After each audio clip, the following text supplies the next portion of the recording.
नमस्कार, आप देख रहे हैं आरएडी न्यूज। मैं हूं योगेश चक्रवर्ती। बिहार विधानसभा का मानसून सत्र चल रहा है और सदन की कार्यवाही से प्रतिपक्ष के नेता तेजस्वी यादव गायब हैं। पिछले 3 दिनों से बिहार विधानसभा का सत्र जारी है, लेकिन तेजस्वी यादव एक दिन भी सदन की कार्यवाही में हिस्सा नहीं लिए हैं। ऐसे में बिहार के डिप्टी सीएम सम्राट चौधरी और बीजेपी जेडीयू के कई नेताओं ने प्रतिपक्ष के नेता तेजस्वी यादव की इस भूमिका पर सवाल उठाया है कि आखिर प्रतिपक्ष के नेता सदन की कार्यवाही में हिस्सा क्यों नहीं ले रहे। बिहार के डिप्टी सीएम सम्राट चौधरी ने तो यहाँ तक कह दिया कि युवराज हैं, उन्हें लोकतंत्र और बिहार की जनता से कोई लेना देना नहीं। अगर लेना देना होता तो सदन की कार्यवाही में हिस्सा लेते। हालांकि आरजेडी नेताओं का दावा है कि प्रतिपक्ष के नेता तेजस्वी यादव इलाज कराने गए हुए हैं, उनको कमर दर्द है और उसी का इलाज कराने गए हैं। लेकिन हम आपको बता दें कि प्रतिपक्ष के नेता तेजस्वी यादव सिर्फ सदन की कार्यवाही में ही हिस्सा नहीं लिया, इससे पहले उनके सहयोगी रहे वीआईपी पार्टी के प्रमुख मुकेश सहनी के पिता की हत्या के बाद उनसे मिलने भी वे नहीं गए थे। ऐसे में प्रतिपक्ष के नेता तेजस्वी यादव पर सवाल उठना लाजमी है। सुनिए आरजेडी के नेता और बीजेपी के नेता क्या कुछ दलीलें दे रहे हैं। एक महत्वपूर्ण सदन का सत्र चल रहा है और आप सोचिए युवराज ही गायब है।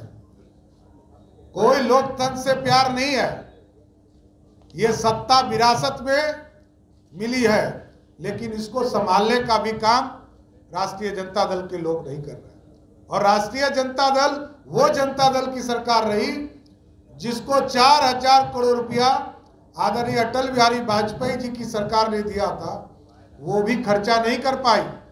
जब एनडीए की सरकार बनी, आदरणीय सुशील मोदी जी और नीतीश कुमार जी की सरकार बनी, तब जाकर उसको उपयोग करने का काम किया गया। इसलिए लालू जी विनाश के लिए जाने जाते हैं बिहार। और आज ही देखिए, आज इतना महत्वपूर्ण कानून बन रहा था, बिहार में छात्रों का जीवन खराब नहीं हो, उनके लिए कानून बन रहे थे। परीक्षा में संशोधन कानून लाए गए कि कोई कदाचार करते हुए, कोई अपराध करते हुए, कोई नकल करते हुए यदि कोई इस तरह की व्यवस्था करेगा तो उसके खिलाफ कठोर कार्रवाई केंद्र सरकार ने भी कानून बनाया और बिहार में भी कानून बनाया। लेकिन राजद के लोग, महागठबंधन के लोग उससे भी बाहर रहे। इसलिए ये विकास विरोधी है, छात्र विरोधी हैं, किसान विरोधी हैं और बिहार में सिर्फ अपराध का समर्थन राष्ट्रीय जनता दल या महागठबंधन कर सकती है। सर, ये बताएं कि बिहार विधानसभा का सत्र चल रहा है, बीजेपी जेडीयू के जो भी विधायक हैं, तमाम विधायक ये आरोप लगा रहे हैं कि भाई प्रतिपक्ष के नेता गायब हैं। अभी डिप्टी सीएम सम्राट चौधरी ने पीसी किया, उसमें भी उन्होंने कहा कि युवराज गायब हैं। नेता प्रतिपक्ष निजी काम से बाहर है। अब इन्होंने इच्छा प्रकट की है तो कल दीदार हो जाएगा और हर सवाल का बौछार भी हो जाएगा और इनके सब शिष्टाचार का पर्दाफाश भी हो जाएगा। बिहार को जो मिला, जिसको पैकेज बता रहे हैं, उसका ये पर्दाफाश होगा। एक एक चीज़ का पर्दाफाश करेंगे, चाहे बक्सर से भागलपुर वाली या फिर पूर्णिया वाली एक्सप्रेस हाईवे, डोभी का जो मामला है वह भी,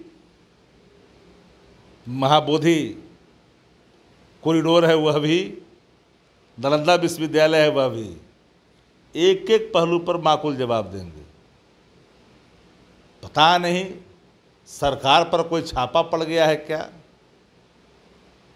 उसका डर सता रहा है क्या, जिसके कारण योजना मद में जो राशि का आवंटन का ऐलान हुआ है वह भी बैंक के कर्ज के आधार पे होंगे।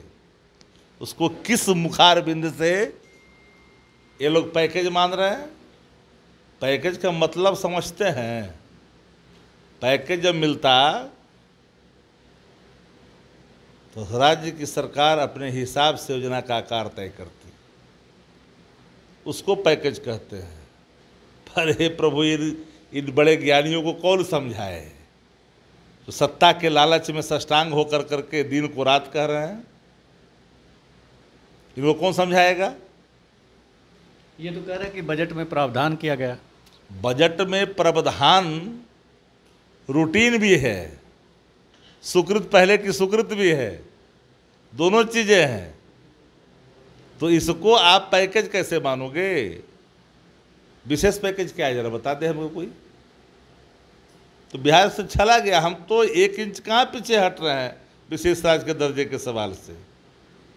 हम नीतीश जी थोड़ी हैं कि हर बार पलटी मार लें अपने कमिटमेंट से, अपने वचनों से, अपने निर्णयों से, सरकार से।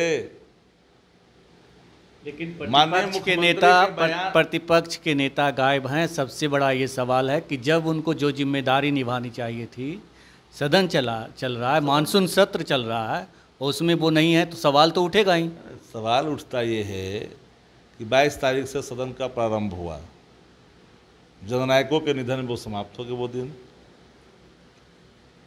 आज 24 तारीख है, आज बिल आए हैं, बात लंबी होगी, लंबी तकरीर भी होगी, हर सवालों का जवाब भी होगा। निजी कार्य से अगर जाने के बाद आप सवाल पूछते हो तो कभी भेलौर जाओगे चिकित्सा के लिए तुम, तो वह भी हम पूछेंगे, स्कॉटलैंड जाओगे तो भी पूछेंगे कि बिन मुख्यमंत्री के बिहार कैसे चल रहा है। सवाल एक तरफ से थोड़ी होगी, सवाल दो तरफा भी होगा। कौन नहीं जानता कि नेता प्रतिपक्ष तेजस्वी जी को कमर में कितनी दर्द थी, उस चुनाव को कैसे झेला था, ये नहीं पता था लोगों को क्या? असल है कि 2 दिन सुकून की जिंदगी काट रहे थे ये, कल से इनको सरदर्द मिलेगा शब्द का, बिहार के हितों का, 65% आरक्षण का, पैकेज का, विशेष राज्य के दर्जे का, बढ़ते अपराध का और राज्य सरकार पर अप्रत्यक्ष तौर पर किए गए छापे का। बम्बार्डिंग होगी मुद्दों की। हम तो एक लाइन में कहा कि हर सवाल टिकेंगे कि भाग जाएंगे मुंह छिपा करके लोग। हम जानते न हैं नीतीश जी को, अभी तक आप समझे नहीं। नीतीश जी के प्रति ममता हमको है, क्योंकि वर्तमान जो हालात है वो अचेत है, थका हुआ है।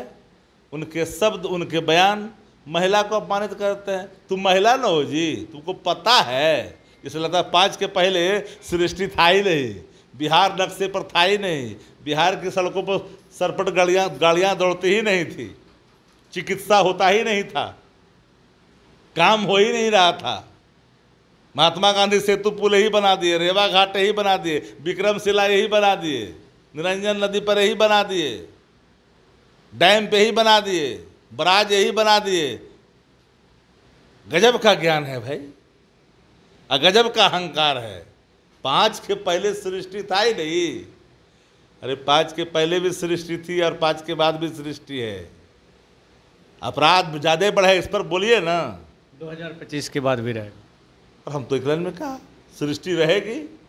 अब मोबाइल के युग आ गया, अब सृष्टिया समाप्त हो जाएगा, ये तो नीतीश जी कह सकते हैं, दूसरा तो बोल ही नहीं सकता है। इसलिए मैंने कहा नीतीश जी के प्रति आदर का भाव हम रखते हैं, क्योंकि मैं जानता हूं कि अवस्था अचेत है।